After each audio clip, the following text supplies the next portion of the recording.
Okay, we are back. Hope everyone else has come back again. And we're going to continue with our symposium, and our next presentation is going to be co-presented. First, I want to introduce to you Dr. Lisa Zickuhr, and she is an assistant professor of medicine at Washington University in St. Louis School of Medicine. And she serves as the associate director for the Rheumatology Fellowship Training Program and the director of the medicine clerkship.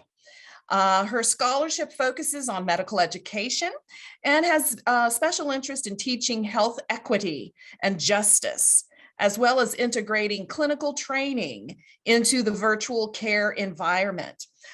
She received the Clinician Scholar Educator Award from the Rheumatology Research Foundation for her proposal entitled Best Practices for Sharing Decision-Making During Virtual Care Encounters. And she is also collaborating with many others, including her co-presenter, Joe Monroe, who I will introduce. And this collaborative effort is to develop an interactive module that teaches an approach for assessing cutaneous lupus across skin tones for graduate medical trainees. And so we are just so happy that Dr. Zickuhr has joined us this morning. This is a very exciting topic and something that we all can appreciate from our medical students and those in practice. And we want to hear all about it. Our co-presenter, Joe Monroe, has joined us from Tulsa, Oklahoma.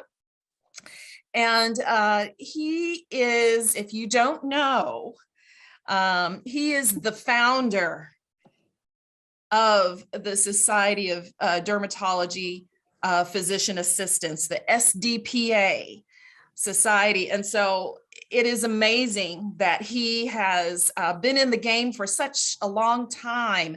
In 1992, he founded the Society of Dermatology Physician Assistants that is now has over 5,000 members, not only in the US, but in Europe. He is a graduate of the OU PA program, and he has expertise in dermatology and dermatologic surgery. And he has worked full-time in those arenas.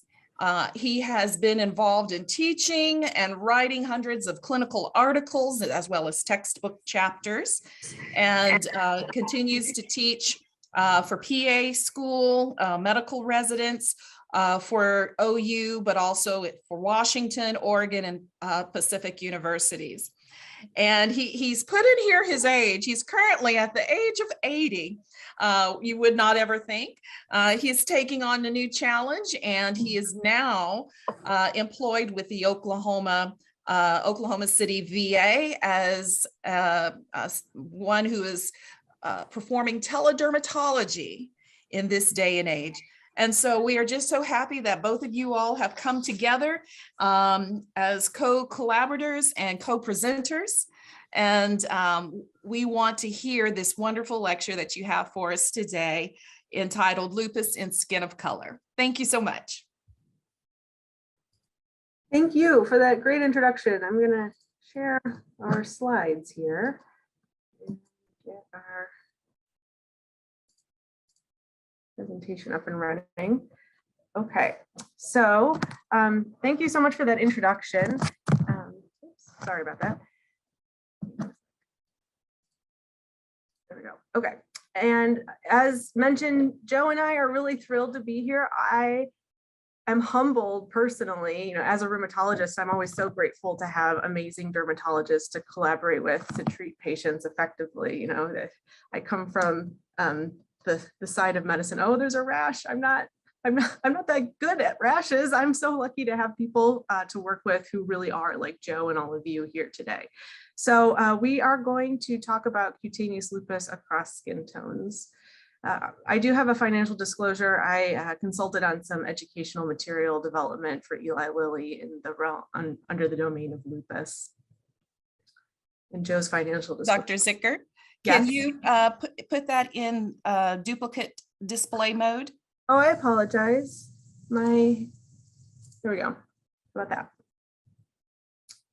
Thank you for letting me know that that was wrong. There you go. Thank you. All right. So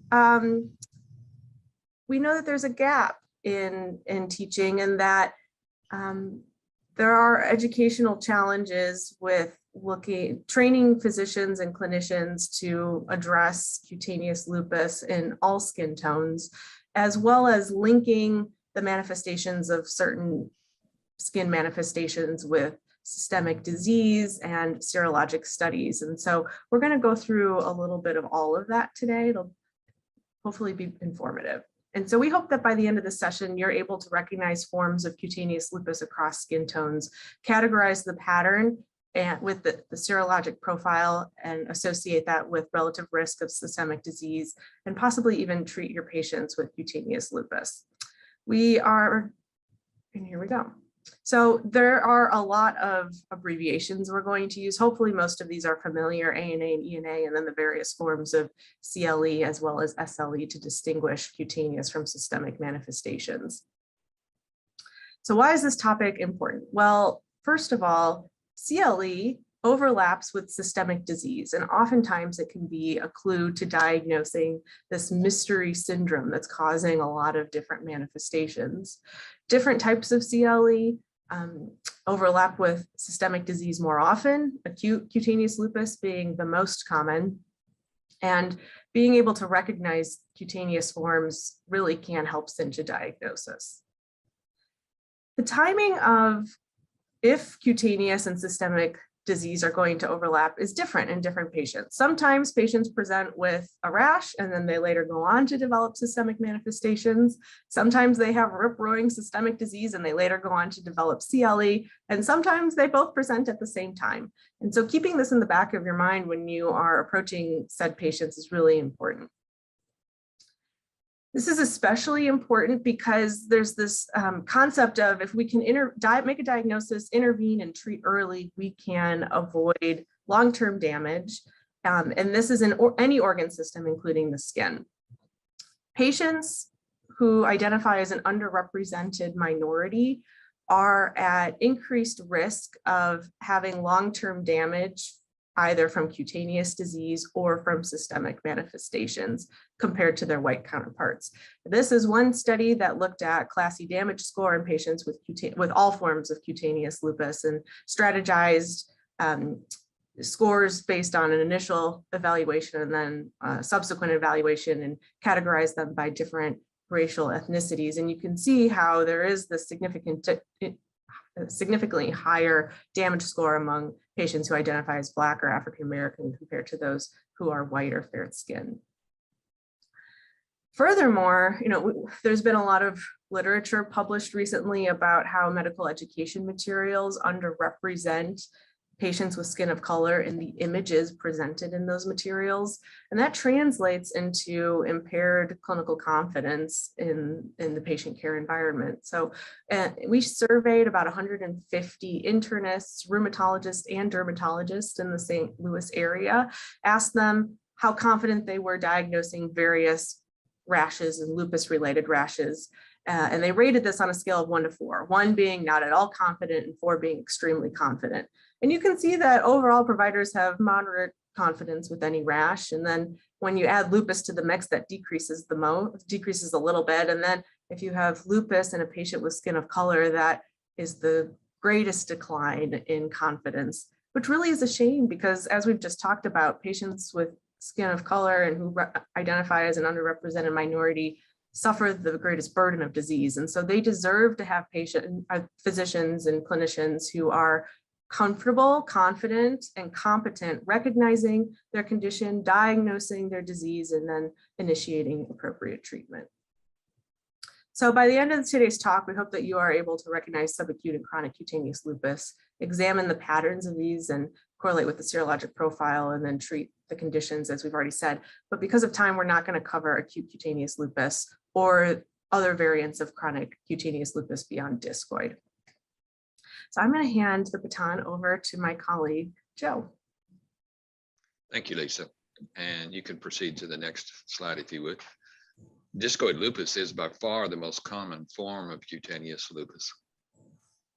It typically appears above the neck, but can be generalized. I should add, for those of you who have matriculated through primary care, you probably noticed that it usually gets called fungal infection at some level. Next. There are 5 forms of DLE, and I promise not to read every stinking word of this, as you can see. There's a localized version, which we see a lot of. I don't see much generalized, and I don't see much hypertrophic. I know they exist. I'm aware of it. I have seen lupus profundus. That's rare in my experience. I have never seen childhood variant, but it is notable that the childhood variant of discoid lupus is less about photosensitivity and female predilection. Systemic lupus with the childhood variant may develop later. Next slide. Why do we talk about skin of color? What's the relevance? Because 40% of discoid lupus occurs in those with skin of color. And because discoid lupus can present so many different ways on skin of color. Next. Now, I just said we're going to talk about skin of color. This person has a color just like mine, which is none. You got to have somebody with none. She's actually like a skin type 1.5. And you can see that for 25 years, she suffered with this and was misdiagnosed with all sorts of things, including eczema, fungal infection. Fungus has got to be thrown in there eventually by somebody. Psoriasis, and finally somebody thought enough to biopsy, and that somebody was me. No brilliance involved. It's just what derms do. When in doubt, we cut it out. I treated her with topical steroids, hydroxychloroquine, and sunscreen. Which probably none of which is going to work, probably because she does yard work for a living and did not want, care to wear a hat and did not care to protect herself, but we can do what we can do. Next slide. This is a little more classic discoid lupus in a so-called white patient, although you can see this is like a good strong skin type 3.5 if there were such a thing, darker skin. And these lesions are more typical. Annular configuration with atrophic centers, scaly active borders, and often hypopigmentation in white people. Chronic sun exposure is the key factor. It's not the only factor, but is the major factor. So loss of pigment can happen in either. Yes, next please. This young lady was a nurse who came to see me, and for every year in the summertime, this would flare up in this area. And she'd been treated with the usual and customary products for a whole variety of diagnoses. And I just did what I do best, which is take a piece of scan, send it in. And I was rather suspicious of discoid lupus. She did respond to topical steroids and sunscreen, given how small an area. And she was so grateful to have a diagnosis. She was perfectly willing to wear a hat, stay out of the sun. So she got better practically overnight. Next. Now, this is the only slide in this presentation of mine that's not my photo. I can't even remember where I got it, but it illustrates a point that enlarged follicular ostia are highly suggestive of discoid lupus. They're not pathognomonic, but they're suggestive. And often the keratotic overlying skin, hyperkeratotic skin, will penetrate down into those enlarged ostia. And when you lift up that edge, you'll see what some people have called tax hyperkeratotic spikes, which are pathognomonic for lupus. And often this form of just a scaly patch with erythema will be how discoid lupus presents. Next. This is more typical of what we're driving at today. This is discoid lupus in a person who obviously skin type, I would call this skin type 4. Discoid lupus can cause in these people hypo or hyperpigmentation, and of course permanent scarring. And I think you can see that it's quite likely this gentleman will have permanent scarring. He was misdiagnosed for months and months and months and had a job that took him outside. And so we treated him with hydroxychloroquine in the beginning, a little bit of steroids, and I did some intralesional steroids on a couple of those gnarly lesions that you see there. And with the hydroxychloroquine and getting out of the sun, he got better in a hurry, but he still was left with scars and loss of pigment. Next. This is a little more typical. If you had to typify discoid lupus in people with skin of color, this is what you're going to see. And it's often a little bitty thing. Sometimes it'll be like a nip on an ear and a little beady erythematous raised margin. In the center, if you could get down and look at that a little more carefully, you could see there'll be enlarged pores, enlarged follicular ostia. This person did not have systemic lupus, only discoid lupus, but was very disturbed. And we were able to treat her with a combination of topical steroids, hydroxychloroquine, and sunscreen. Next. This is what we call, a little bit sarcastically, we call it burnt out discoid lupus. This patient didn't even come see me for this. I don't remember what he came for, but I looked at this and said, what the heck? And we got a story from him, and he never did tell me, but I figured out eventually that it had been long since gone, discoid lupus, which we term burnt out. You can see there's residual pigment around the margin, loss of hair, and tremendous and permanent loss of pigment. That's fairly typical. We won't see a lot of those, but you do see them. Next. Risk factors for DLE include just being a woman, being a non-Latino Black, smoking. Smoking not only predisposes, but makes treatment more difficult, as it does for a lot of things. But of all the exacerbating factors, ultraviolet exposure is the most significant in this part of the country. We have that, a lot of that. I practiced for 20 years in the Pacific Northwest. I didn't see that much DLE up there, but we certainly see it down here. There's also a proven genetic basis. In this part of the country here, we have a lot of Native Americans who are predisposed to this. Next. This is an interesting presentation. The parent brought the kid in and couldn't figure out what was going on. She thought it was dirt, and I assured her it was not. And if you could get down and look at this, if I'd taken a better photograph, if you look at the upper outer quadrant, you can see enlarged follicular ostia, hyperpigmentation. She was seronegative for systemic lupus, but there was a family history of systemic lupus. So to have it isolated in the ear like this is not terribly unusual. Next. Now, this is an unusual presentation for discoid lupus. Everybody, quite understandably, had treated it with antifungal topicals and oral medications for months and could not understand why it wouldn't respond. Nobody had ever scraped it, nobody had ever cultured it, and nobody had ever biopsied. All I did was biopsy and found some key findings such as interface dermatitis, which by itself would not indicate lupus, but along with some other features did approve the diagnosis. She did not have systemic lupus, and she did not have ringworm, which is what it gets called here. Okay, next. This woman, again, is Native American. She had these fairly firm nodules on her skin. They were on the other side as well, and she had been treated for all sorts of things. She was self-identified as Native American, and she does, as you can see, have skin type 3.5 or 4, if there were a half. The diagnostic keys were the Native American history and her being female. But I did not know that it was tumid lupus, but this is what this gets called. I did prove that diagnosis with a biopsy. I did a punch biopsy deep into one of these and saw that I didn't see, but the pathologist saw the typical features and told me, and I was able to treat her with sunscreen and hydroxychloroquine. Next. Last but not least, it's not one you'll see very often. This slide is full of content. If you see, for one thing, when I saw him, the first thing I saw was that nodule over on the right vermilion lip on the mucosal surface. I thought it would be a squamous cell carcinoma. It was not. It turned out to be lupus. All of it was lupus. And he also turned out to be on phenytoin, which might account for the gingival overgrowth, which you also see, which I was wondering about. That had nothing to do with the lupus, but you can see he's a sun-bitten guy, and again, sunscreen and hydroxychloroquine fixed him right up in that area. Next. All right, Lisa, it's yours.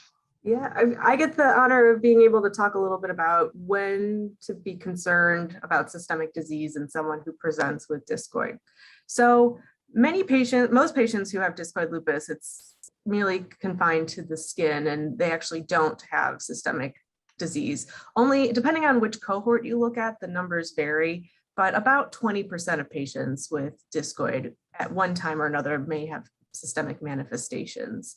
And the timing is really important, because as we talked about before, it can happen. You can get the skin first, you can get the systemic disease first, you can get both at the same time. But for those patients whom you will encounter first, meaning they first present with discoid lesions, usually if they're going to go on to progress to systemic lupus, that'll happen within the first 5 years of diagnosis. There's some cohorts that say up to 10, but really the first 5 years are the most critical in terms of keeping an ear and an eye out for systemic manifestations. There are some clinical clues that can give you a nudge or a hint or an indication if someone with discoid is going to present with systemic disease. This study was published in 2011, a while ago, but did a really elegant job of looking at multiple cohorts and multiple case control studies and bringing them together in a really elegant way. So they looked at people with just lupus, they looked at people with just discoid, and then they looked at people with both.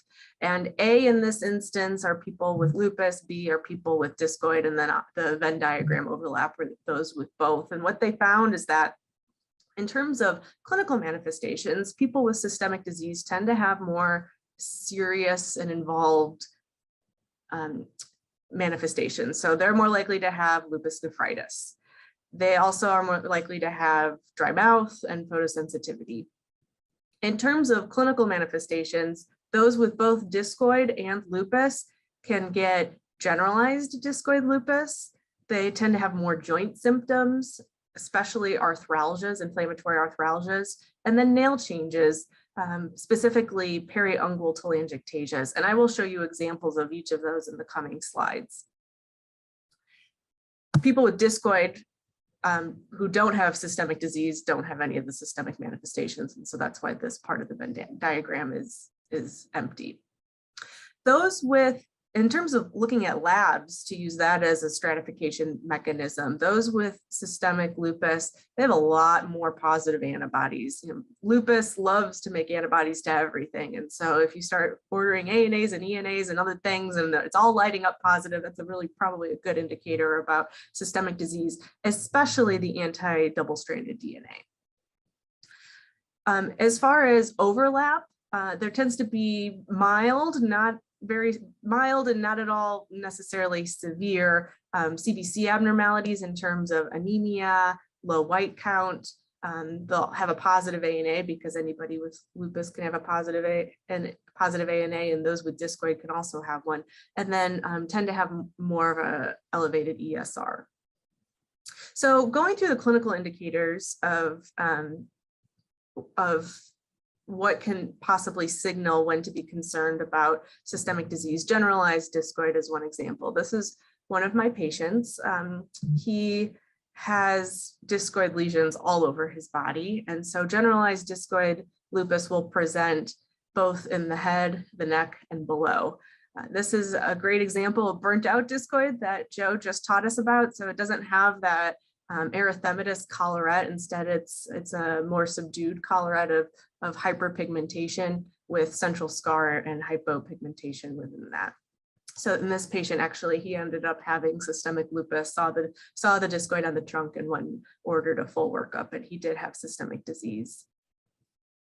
The other part is patients with both discoid and systemic lupus tend to have inflammatory arthralgias. So what does that mean? You ask, any joint pain? They say yes. But then you got to dig a little bit deeper. And so these arthralgias are the type of joint pain that hurt more in the morning, get better with activity. They feel better at the end of the day, have some morning stiffness that lasts longer than an hour. And then you go look at their hands and they look totally normal. And you're like, what is going on? So if it sounds inflammatory, but there's nothing on exam, it could still be related to an underlying inflammatory condition. These are examples of periungual telangiectasias in different skin tones. This isn't the best example. You can actually see that this is dermatomyositis with the Gottron's papules here. But I thought it really did a wonderful and beautiful job of showing these periungual telangiectasias in 2 different skin tones. And I have to be honest, the fact that I couldn't find a representative picture of somebody with lupus having this speaks volumes. In my personal experience, I see this more often in patients with scleroderma and with dermatomyositis. I have seen it in lupus, but it's not as common as with some of the other conditions. All right, Joe, you want to teach us about subacute? Yes, carry on with the slides. Yeah. Subacute cutaneous lupus occurs mostly in patients who identify as white. And I say that because we're supposed to be talking about people with skin of color. But in this particular one, it presents as a papulosquamous rash, which presents with bizarre annular patterns, which may evolve over time. These patients are extremely photosensitive. Next. The difference between these two you can see, and that is with the scaling present in the patient on the right, contrasting with the interface dermatitis, which appears dusky and violaceous in darker skin tones with the patient on the left. So darker skin tones do make a difference in terms of how it presents. Next.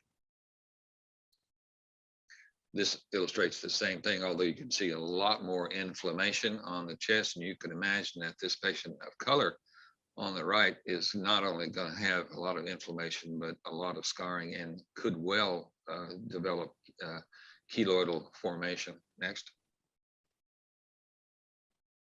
Now, you know, in your heart of hearts, those of you who have matriculated through primary care, or maybe you're still in it, you know that both of these are going to get called fungal, and somebody will find it irresistible to throw antifungals at it.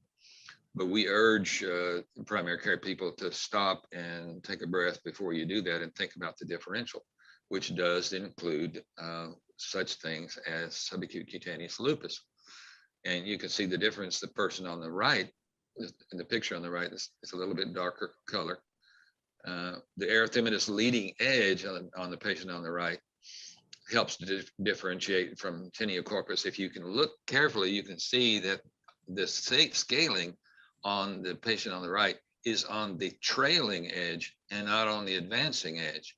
I still would KOH this to make sure it's not fungal, but just on the basis of that trailing edge. And there are other conditions like pityriasis rosea where there is scale on the trailing edge, but it's very typical of subacute cutaneous lupus. Next.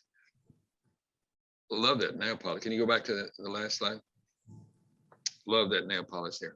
There must be an OSU on that little finger. Anyway, next. So you can see the patient on the left has skin type 2 probably at most, and you can see how they present differently. The erythematous leading edge differentiates it from teniocorpus. These are impressive rashes though. So, and you can see how the patient on the right with skin type 4, good strong skin type 4, has lost pigment, has some hyperpigmentation, but has a lot more areas where they've lost it. Next. And different skin tones can look different in other ways too. The person on the left, I came in and saw that. I'm like, my God, what is that? I was thinking all sorts of things until I biopsied the person on the right. Again, we're seeing the scaling and erythema on the leading edge, which again differentiates it from the putative teniocorpus.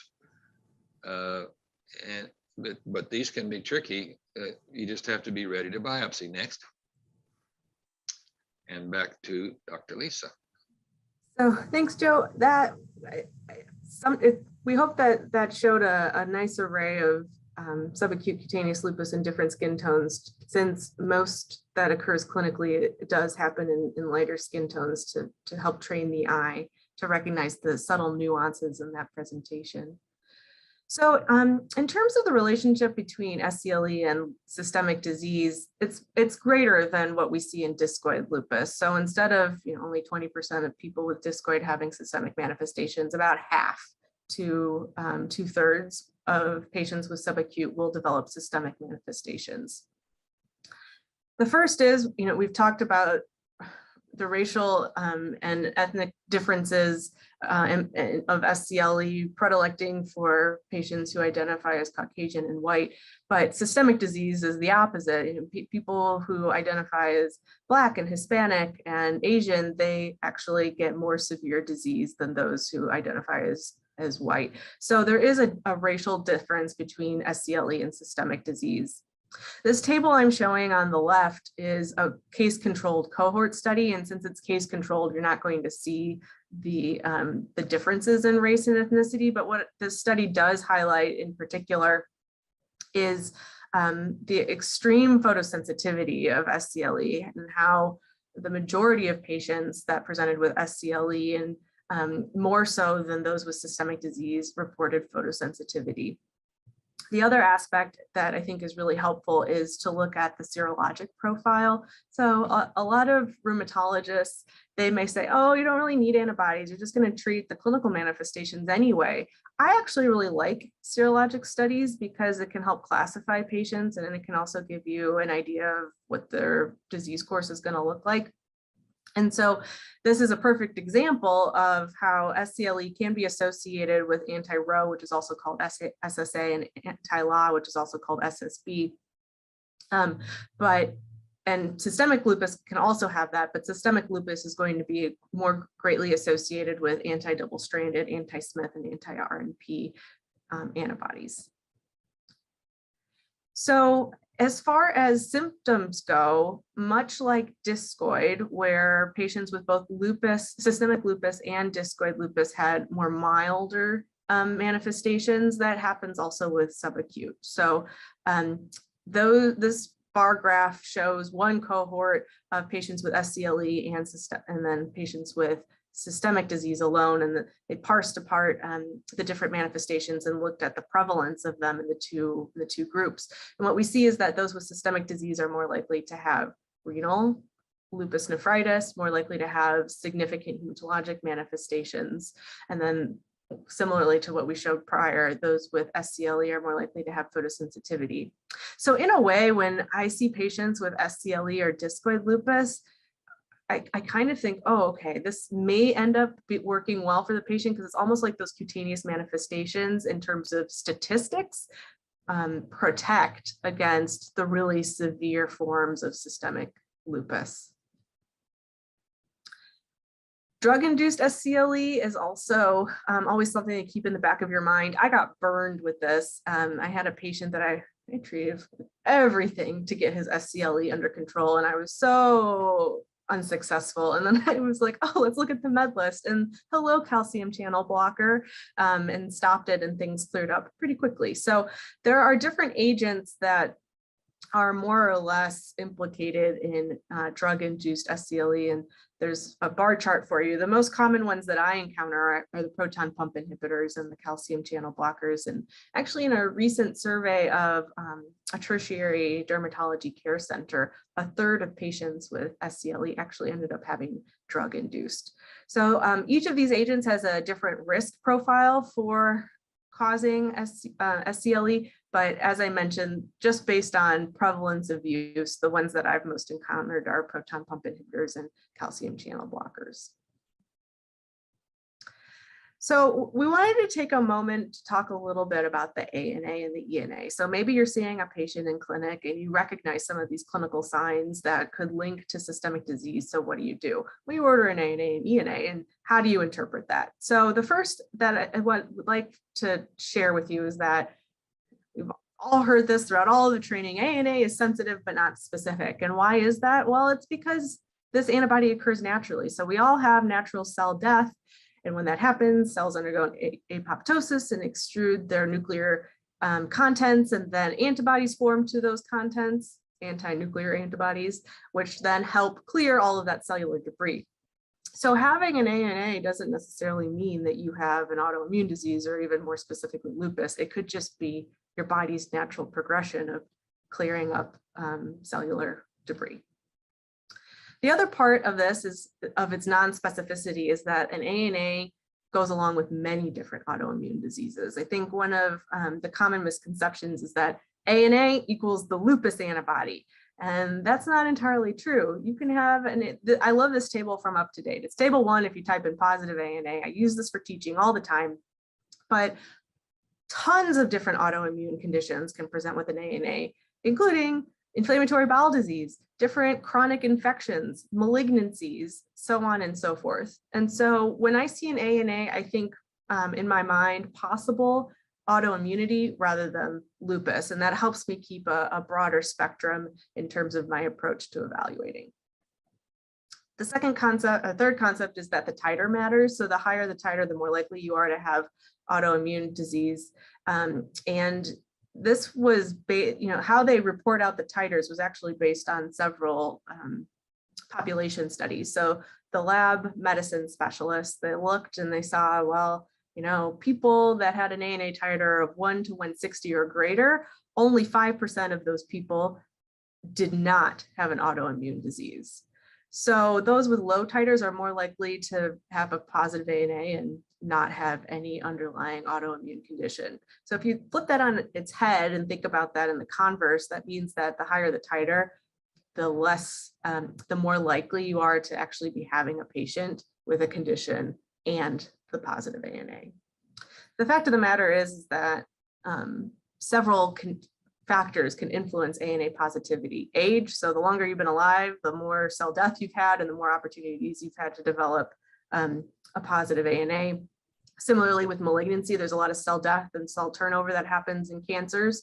So a lot more apoptosis. Certain medications can induce ANA. I think we're all familiar with anti-TNF inhibitors and how that can even also induce positive double-stranded, but doesn't necessarily mean that you have lupus. And then family history. If you have somebody in your family with a history of an autoimmune disease, you are more likely to have a positive ANA, but doesn't necessarily mean that you have an underlying condition. Another complicating wrinkle is that timing matters. So in all autoimmune conditions, we have this continuum of disease where individuals are susceptible. Maybe they have a genetic predisposition. There's something in their environment that predisposes them to developing an autoimmune condition. And these things collide and trigger the production of autoantibodies, in this case, perhaps an ANA. And that ANA can just stay there and do nothing, or maybe at some point the ANA actually starts to become a problem and start to develop symptoms that are kind of non-specific, but don't really sound like, slam dunk diagnosis until things progress and then become full-fledged lupus. And so it can be really tricky sometimes to figure out where people are on this continuum. So I use a lot of I think and I'm not sure, and it's possible when I'm explaining this to patients, which can be really frustrating to patients because sometimes they just want an answer, and that's not always possible in our world. So how do you use these lab tests to diagnose systemic lupus if that's what you're worried about? Well, first is order an ANA only if you suspect that there's an underlying autoimmune rheumatic disease. So history, physical exam, and y'all see patients so fast, like in and out. Our review of systems takes like an hour. And so always happy to help and provide that service for you. But when you're approaching that history, just keeping in mind that there's a lot of other autoimmune conditions, not just lupus. And so questioning should hopefully include features of all those other diseases. The second is interpreting the ANA in the clinical context. So I don't think I ever understood sensitivity and specificity until I went through rheumatology fellowship and I had to interpret the ANA. And I'm going to try and provide a visual representation of what goes on in my mind when I'm thinking through a positive ANA in the clinical context. and hopefully provide some clarity of how we do this rheumatology. So the first is you have some sort of pretest probability based on history, physical, and your clinical gestalt. Then you order an ANA and it comes back with a result, and you interpret that within the patient population that your individual patient represents. And then you put all that together to somehow converge in clinical decision making. I'm going to give you some examples. So let's say you see a patient with leukopenia, you get a UA and they've got a lot of blood in their urine, and they have a malar, a rash that looks like acute cutaneous lupus. That sounds like a slam dunk to me. That's got like a lot of features that sound like systemic disease. Check an ANA, and it's super high titer. And this patient represents a patient population of a young female who identifies as Black or African American. That's all really high risk. And so your likelihood ratio of that patient having lupus is pretty high based on that ANA result. Then you connect the dots in this Fagan nomogram, and it's off the charts post-test probability that this is likely lupus. And so this person would clearly be diagnosed with systemic disease.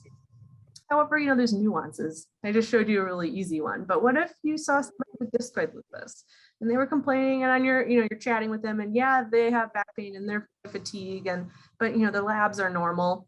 Well, I have to say, having discoid can put you at risk of having systemic disease. Fatigue, that's a non-specific symptom, but it can be associated. Lupus never affects the back, so that's helpful. So back pain probably isn't related, and the fact that all the basic labs are normal is. You order an ANA, and it's 1 to 160, so right at that cusp of that cusp of teetering on the edge of really positive and concerning, and this patient is younger and identifies as Black or African American, and is a female. And so, the positive ANA has some enhanced likelihood ratio, but maybe not nearly as much as the patient I presented on the previous slide. So you put all this together, and there's about a 10% chance that you kind of come up with that this patient could have systemic lupus. And so, putting all the pieces together, I would say that this patient likely does not have systemic disease and would be somebody that I would encourage to come back and see me in 12 to 18 months because of that continuum I showed you, and how disease and symptoms can manifest over time and not knowing where she falls in that timeline.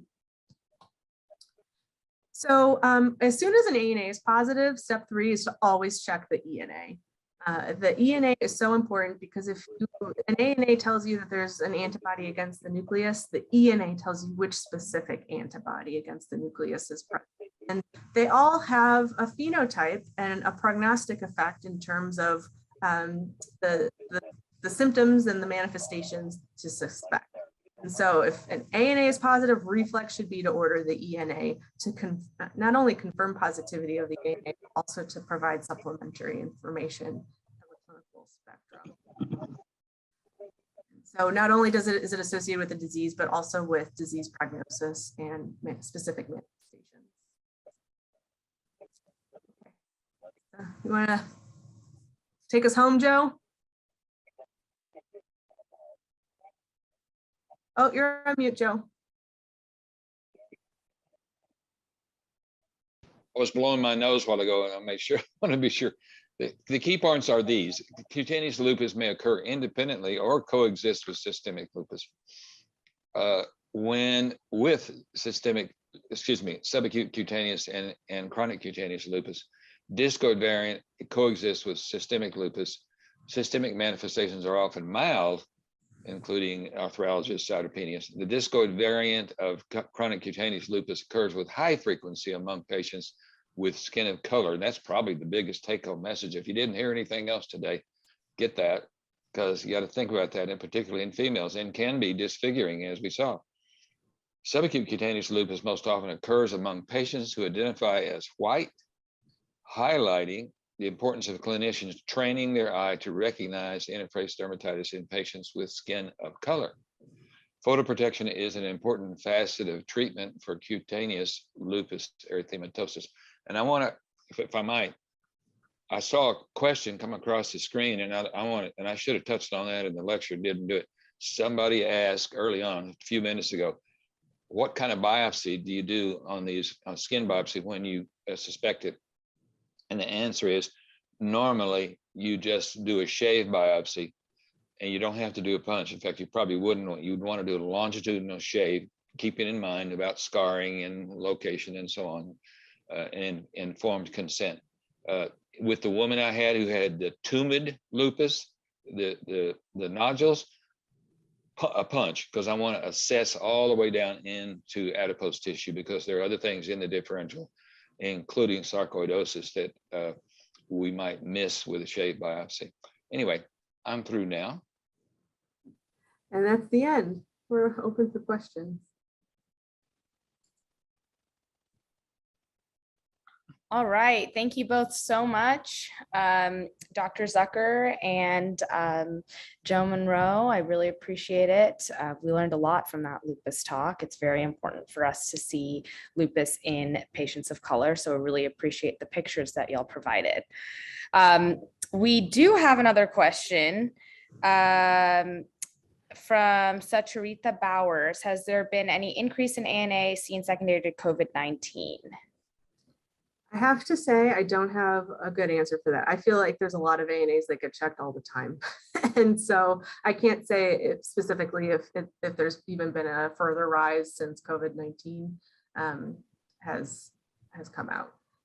That's probably our bread and butter referral, positive ANA, please evaluate. And so we see that really routinely in rheumatology, and are happy to help gymnastics of going through weeding through the details and trying to decide if it's clinically relevant. Mm-hmm. And one more from Dr. Levine. For cutaneous manifestations not responding to antimalarials, what is your next best go-to agent? You want to take a stab, Joe? I can. Yeah, well, I'll take a lesson from you, because you mentioned, well, you had a case like that, and one of the things you want to consider is what else is involved. Is it drug caused? And you want to review those things. Among those would be, I find, and for those dermatology types in the audience, and I know there are a number, think about minocycline, and I've been fooled by that a number of times. Teenage girls coming in sick and nobody can figure out why. And I don't want to pick on minocycline because I happen to like that drug, but it does have its downsides. So that's the sum total of my wisdom on that question.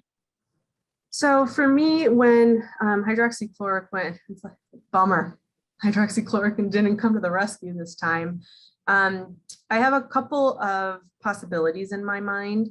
For discoid, depending if it's not very severe, it's not very disfiguring, it's not generalized, I will try methotrexate. Sometimes I can I've had some success with some patients being able to be getting good control of their cutaneous lesions with a combination of hydroxychloroquine and methotrexate.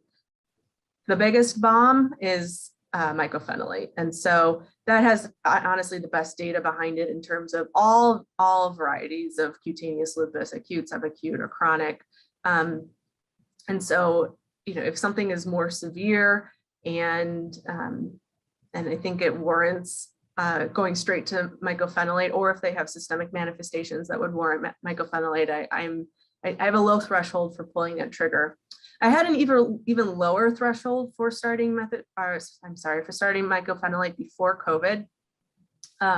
But in the literature of the care of patients with autoimmune diseases, there's been a lot of research done about the differences in response to COVID vaccine, and mycophenolate it really blocks the efficacy of COVID vaccine. So nowadays I am a little bit more reluctant to start it just so willy-nilly as I did before, instead thinking about COVID and things like because I've had patients die. I mean, they got vaccinated. It's just that the medicines they were on really didn't allow the vaccine to work, and so they got COVID and they died. So it's a real thing in our world. If mycophenolate doesn't work, then if it's discoid, Then I have a wonderful wonderful dermatologist with whom I partner in St. Louis, and we often share She's frozen. Am I back? You're back. Okay, where did I leave off? If mycophenolate doesn't work. Oh, if mycophenolate doesn't work, then and it's discoid lupus, I have a wonderful colleague in dermatology in the St. Louis area. And together we will share decision-making on whether to proceed with thalidomide. That is a miracle. So the patient I showed you with the picture I showed you of the generalized discoid, he was, oh my God, it hurt. I hurt looking at his rash. It was just so disfiguring and so inflamed and so painful. Poor guy couldn't even breathe without having pain because of his skin. And we tried everything and then finally put him on thalidomide and it cleared it up. In subacute cutaneous lupus, you can use thalidomide. There's not as much data. I've tried other things there's some data to support baricitinib, one of the JAK inhibitors. That's the one that there was a phase 2 trial in the Lancet a couple of years ago. I've had mixed success with that. And then I've even tried rituximab with mixed success. You can try Benlysta. Theoretically, that's supposed to help belimumab. But I usually go down the route of the DMARDs before pulling out the other biologics. Thank you. We have a couple more questions. So from Aaron Dwan, he's asking for DLE patients with a negative initial workup for SLE. Do you perform any annual screening for progression to SLE in the absence of any significant positives on the review system, such as an annual UA? That's a wonderful question. I personally, that type of patient, I personally would not see back in my clinic. Instead, I would recommend to their primary care doctor that they needed basic labs once a year, CBC, CMP, UA. And then I would also counsel that patient, these are the things that you need to keep an eye out for. And if you develop any of them, please let me know and we'll reevaluate at that time. Joe, how about you? What do you do? I totally agree with what you just said. Yeah. Great. And then do you happen to know what percentage of patients with DLE and SCLE have a negative ANA? No, I don't off the top of my head. I would have to look that up. And I imagine it would also change by cohort, depending upon the ethnic makeup of the studied cohort. So sorry, that's something I No problem. You can, we're happy to get in touch with you afterwards as well. I think your email was on the presentation. Is that right? I believe so. Okay, great. And then Dr. McLaughlin asks, would you mind speaking to the best test to order to screen for ANA? Do you use IFA by HEP2? Yes, so there are two forms of ANA. One is an ELISA test. One is the indirect immunofluorescence that uses the HEP2 cells that Dr. McLaughlin has mentioned. The gold standard is the indirect immunofluorescence. And so that's my go-to. Guidelines, so Choosing Wisely campaign guidelines would say with the ELISA, because it's even more sensitive than the immunofluorescence. And then if that's positive, move to the HEP2 cells. I honestly I pass go. I don't collect those $200 and I go straight to the IFA. But that may be a little bit of bias from my perspective, because by the time people are coming to me, they have some symptoms that are warranting the test and are raising their pretest likelihood of autoimmune disease. Right, that makes sense. One more from Dr. Harrell. We actually have a couple more. Sorry. Can you briefly touch on the sensitivity of a positive lupus band test on lesional skin of SCLE and the probability of developing SLE?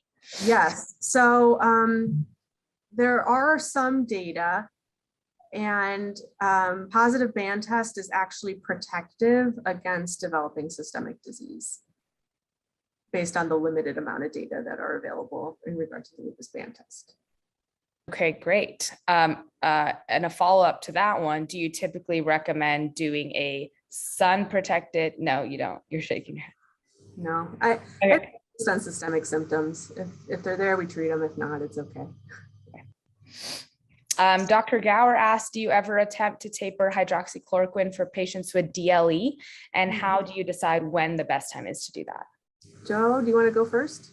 Yeah, first of all, I don't worry about hydroxychloroquine the way they used to. When I was in training, we worried ourselves sick over the ophthalmologic side effects, which are nothing to sneeze at, but they're not as serious as we once thought. So you just have to be guided by the patient's adherence to our instructions to stay out of the sun. My experience is that people come in and have the worst cases are going to go right back out in the sun and not pay much attention to, or at least, and you kind of have to keep them on it. And if I have to keep them on it, I don't lose much sleep over that. I do have them have their eyes checked once a year, at least. Some people say twice a year. That's my only caveat. I agree with Joe. The few patients, so usually the patients just stop it and we never really get to talk about tapering. They just kind of stop it on their own, and most often it recurs. So I have never gotten to that point. However, my rule of thumb is this: with any autoimmune disease, if someone is stable for 2+ years, that means like not even a whiff of a flare, I will talk, like, and patients want to taper, I am on board for a trial. There's no guarantee that it's not going to come back. In fact, most of these conditions are chronic and they do recur. And so having that conversation with the patient is really important before making the decision. But usually they stop it on their own. Okay. I think that may be the conclusion of our questions. So I'm going to hand it over to Dr. Allen. Wonderful. Thank you both so much. You did an awesome job. And just another review of these diseases that we see on a regular basis. Thank you both.